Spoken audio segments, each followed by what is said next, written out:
Okay, మీరు బీజేపీలోకి చేరారు కదా, మీ తండ్రి గారు కాంగ్రెస్ పార్టీ నుంచి ఉన్న కాంగ్రెస్ పార్టీలో పోయినారు ఆయన. కాంగ్రెస్ పార్టీలో సోనియా గాంధీ వరకు, రాహుల్ గాంధీ మొత్తం వీళ్ళందరూ కూడా నాన్నగారికి బాగా సుపరిచితులు, చాలా దగ్గరగా ఉండేవారు, నేరుగా వెళ్ళి వాళ్ళతో కలిసి అంత ఇది కూడా ఉండేది నాన్నగారికి.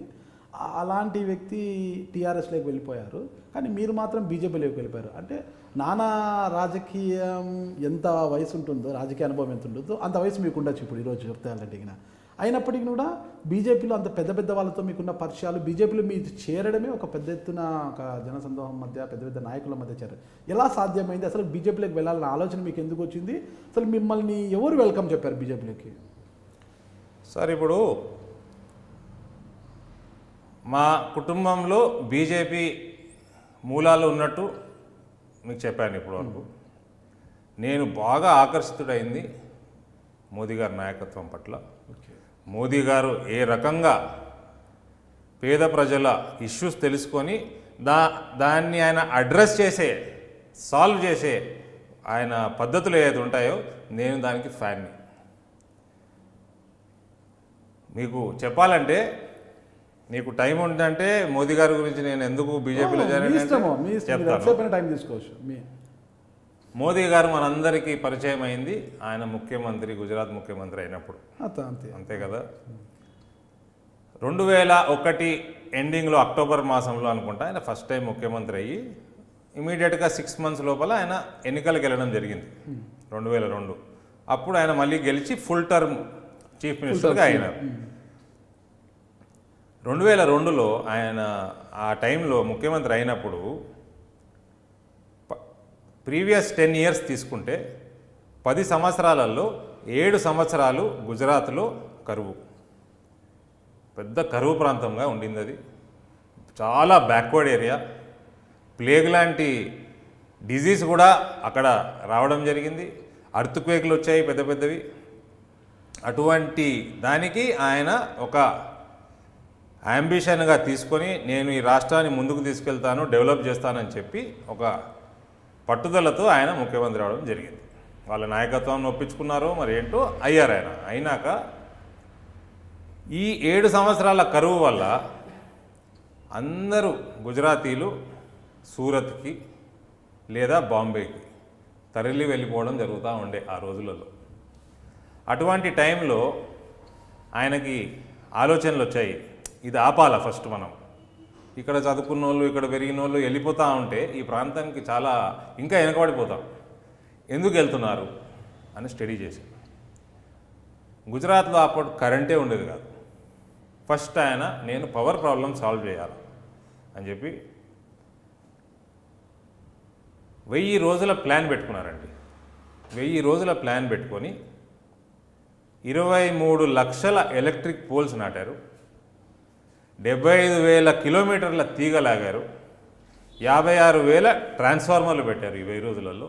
పెట్టి ఇండియా భారతదేశంలోనే మొట్టమొదటి రాష్ట్రం 3 phase ఎలక్ట్రిసిటీ 24 గంటలు ప్రతిరోజు ఎలక్ట్రిసిటీ వచ్చిన రాష్ట్రంగా గుజరాత్ని చేశారు. దాంతో ఏమైంది, నాగరాజు గారు డాక్టర్ అనుకోండి, మీరు గుజరాత్లో గ్రామం నుంచి వచ్చారు, కరెంటు లేకపోయే మీరు పేషెంట్ ఎట్లా చూస్తారు, ఎట్లా ట్రీట్ చేస్తారు? ఇప్పుడు కరెంట్ వచ్చేసింది. ఇప్పుడు నాగరాజు గారు ఏం చేస్తారు, ఆయన క్లినిక్ని అభివృద్ధి చేసుకుంటారు, ఊర్లోనే పెట్టుకుంటారు, లేదా దగ్గరలో ఉన్న డిస్ట్రిక్ట్ హెడ్ క్వార్టర్లో పెట్టుకుంటారు. గుజరాత్ని వదిలి వెళ్ళిపోయే పరిస్థితి ఉండదు. అట్లా ప్రొఫెషనల్స్ అందరూ గుజరాత్లో ఉండిపోయారు, స్థిరపడిపోయారు. ఏదైతే సూరత్కి వెళ్ళే వాళ్ళు ఉన్నారో, బాంబేకి వెళ్ళే వాళ్ళు ఉన్నారో వాళ్ళందరూ స్థిరపడిపోయారు గుజరాత్లోనే. రెండోది రైతులు చాలా దీన పరిస్థితిలో ఉండే అప్పుడు.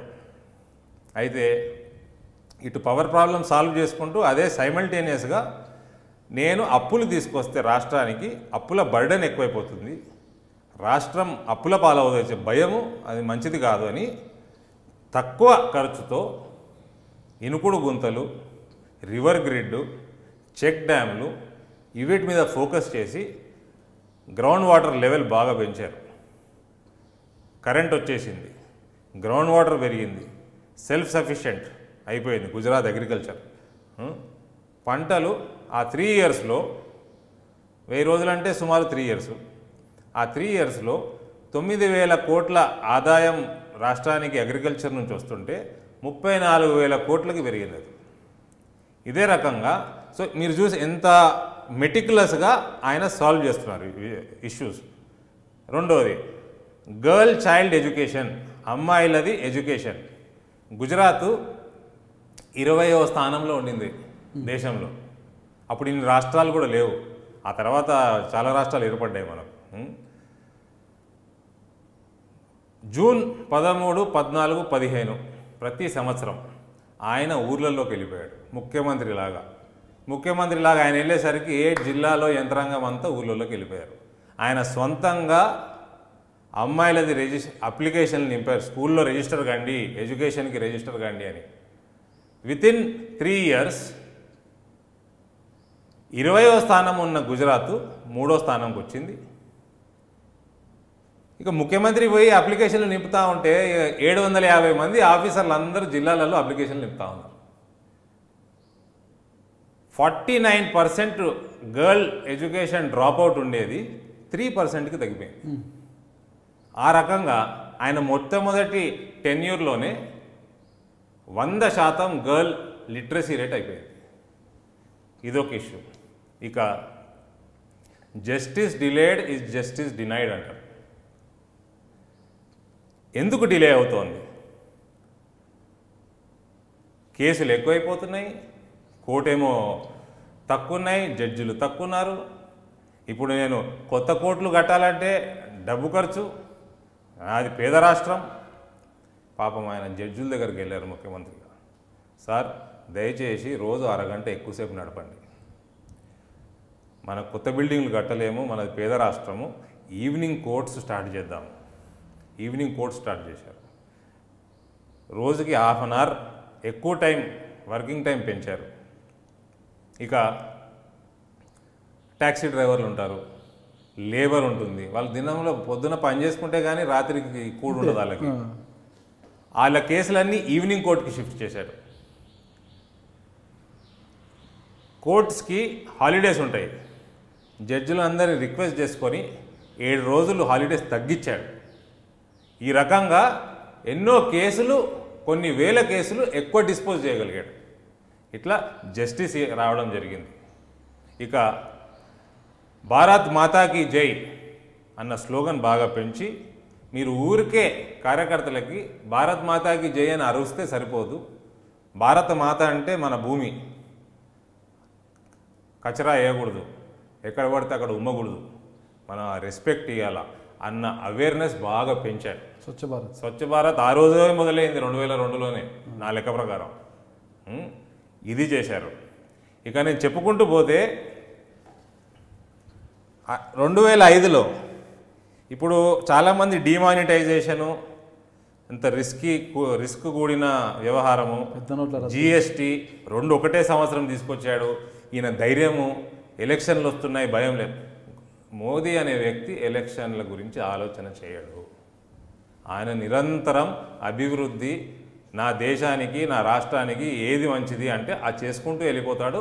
మధ్యలో ఎలక్షన్లు వస్తాయి పోతాయి. 2005లో 143 టౌన్స్లో 2 లక్షల ఇల్లీగల్ కన్స్ట్రక్షన్స్ విరగొట్టాడు గుజరాత్ మొత్తంలో. 2 లక్షలు. 2005 ఎండింగ్లో లోకల్ బాడీ ఎలక్షన్స్ అయినాయి. అదే సంవత్సరం ఎండింగ్లో. వేరే మీరు ఏ ముఖ్యమంత్రి అయినా చేయని ఇంత ధైర్యం చేస్తాడు. ఆ పని చేసినందుకు రాష్ట్రం మొత్తం సంతోషపడి ఆ ఎన్నికల్లో 90% సీట్లు బీజేపీకి ఇచ్చింది. ఇటువంటి కార్యక్రమాలు ఇంత పకడ్బందీగా ప్రాబ్లమ్స్ తెలుసుకొని సాల్వ్ చేసే ఒక్క ముఖ్యమంత్రిని చెప్పండి. ఇంకొక ఎగ్జాంపుల్ చెప్తాను. గుజరాత్ పవర్ సెక్టర్ 2,500 కోట్ల లాస్లో ఉండింది ఆయన ముఖ్యమంత్రి అయినప్పుడు. ఎందుకు? దానికి మేజర్ కారణం పవర్ థెఫ్ట్, ఎలక్ట్రిసిటీని దొంగతనం చేయటం. వైర్లు వేస్తారు, కొండీలు వేస్తారు, బిల్లులు కట్టరు, అక్రమ చౌర్యం, అవన్నీ స్ట్రిక్ట్గా మానేపించారు. చాలా ఎన్నో వేల రేట్లు చేపించి మొత్తం అవన్నీ బంద్ చేపించి ఫస్ట్ టర్మ్లోనే 2,500 కోట్ల లాస్లో ఉన్న పవర్ సెక్టార్ని 700 కోట్ల ప్రాఫిట్కి తీసుకొచ్చారు. ప్రాఫిట్కి నష్టం నుంచి లాభాల్లోకి 2,500 కోట్ల నష్టం నుంచి 700 కోట్ల లాభానికి. మీరు దీన్ని బట్టి మోదీ అనే వ్యక్తి ఇష్యూ ఏంటో ఫస్ట్ గమనిస్తాడు, ఆ ఇష్యూ రిజాల్వ్ చేయడానికి ఒక ప్లాన్ వేసుకుంటాడు, ఆ ప్లాన్ ఎట్లా ఇంప్లిమెంట్ చేయాలో ఈయన కంటే పకడ్బందీగా ఇంప్లిమెంట్ చేసే వ్యక్తి కానీ ముఖ్యమంత్రి కానీ మీరు ఒక్క పేరు చెప్పండి, నేను ఇవాళ వదిలేస్తా బీజేపీ పార్టీ. మళ్ళీ దీనికి అన్నిటికీ తోడు నయా పైసా తినేది ఉండదు, ఎవరిని తిననిచ్చేది లేదు. మీరు ఇంత క్లీను, ఇంత కేపబుల్, ఎఫిషియెంట్ ముఖ్యమంత్రిని రెండో వ్యక్తిని చెప్పండి నాకు ఈ దేశం మొత్తంలో 70 ఏళ్ల చరిత్రలో. నేను ఇవాళ బీజేపీ పార్టీ వదిలేస్తాను. ఒక్కరు కూడా లేరంటారా? ఒక్కరు కూడా లేరు. మీరు చెప్పండి, ఇన్ని ఇష్యూస్ ఎప్పుడైనా ఈవినింగ్ కోర్టులు చేశారా? జడ్జుల దగ్గరికి వెళ్ళి అరగంట రిక్వెస్ట్ చేసుకొని జడ్జులను ఒప్పించారా? ఏమన్నా రోడ్ వైడనింగ్ చేయాలంటే ఇవాళ మా నిజామాబాద్ పట్టణంలో వణికిపోతూ ఉంటారు ఎమ్మెల్యేలు, ఎంపీలు. ఏమో ఎలక్షన్లు వస్తూ ఉంటాయి, వీళ్ళు ఓట్ బ్యాంకు, ఈ పలానా కమ్యూనిటీ ఓట్ బ్యాంకు, అక్కడ మేము రోడ్ వైడనింగ్ చేయము, ఇట్లా ఉంటుంది. ఇట్లా నడుస్తుందండి దేశము.